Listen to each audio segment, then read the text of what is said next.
Hi everyone. So today I'm going to do my top 5 books of 2022 so far.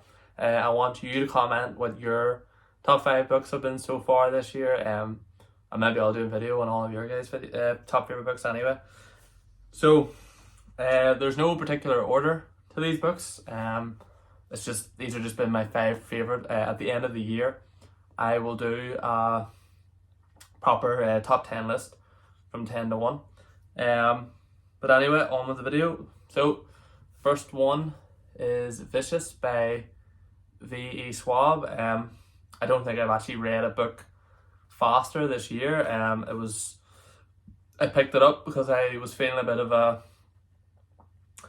slog. I was feeling kind of a bit of a dry spell when it came to my reading, and I picked this up and I read it in 48 hours. I went to work, I read it on my lunch, I came home, I continued to read it, and I did that for 2 days until it was finished.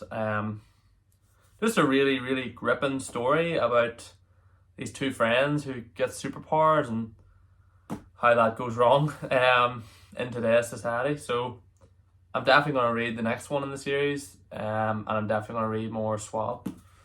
Great book, really, really great book.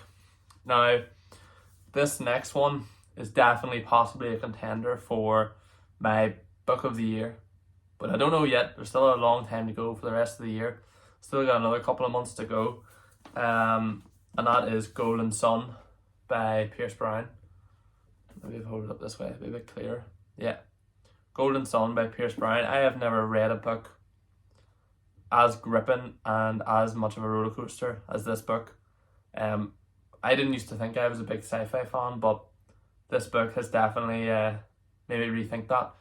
I don't want to say any more because this is a book 2 in the Red Rising series, so I don't really want to spoil it. I'm just saying, if you haven't read Red Rising, give it a go. I think you all have heard me say it enough times on this channel. And then the next one's actually, it's a bit of a throwaway because I love the whole trilogy as a whole, but I just wanted to pick one out of the 3 that I enjoyed the most, and it definitely has to be Geowar by Fond du Lac. I enjoyed Jade City enough to make me read book 2, but book 2 made me love the series so much I wanted book 3 the minute I finished book 2.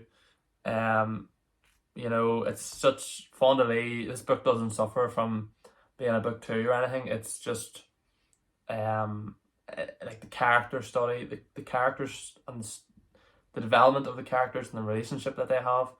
This book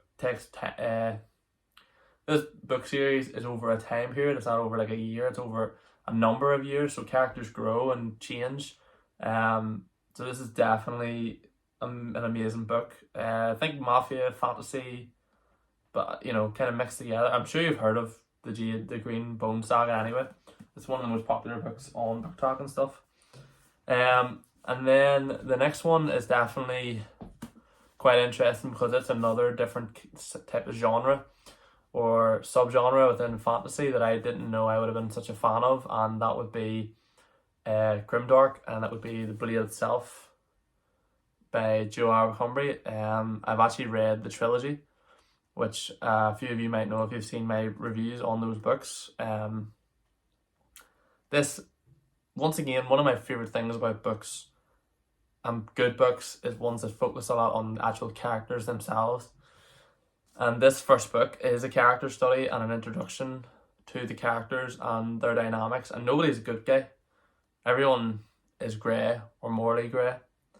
The next books in this trilogy get a lot more explosive and a lot more action, I think, anyway. But this is just a great book and definitely a great introduction to Grimdark. And then on to the final book. I would say a lot of you haven't read anything by this author, or maybe you have, but I hadn't read some of his work for a while. I'd taken a bit of a break, and this brought me back to his work and has made me want to buy the rest of his books right now. So I have them on the shelf, so when I need a breather from fantasy and stuff, I can read them. And that would be Murakami, Killian Commendator.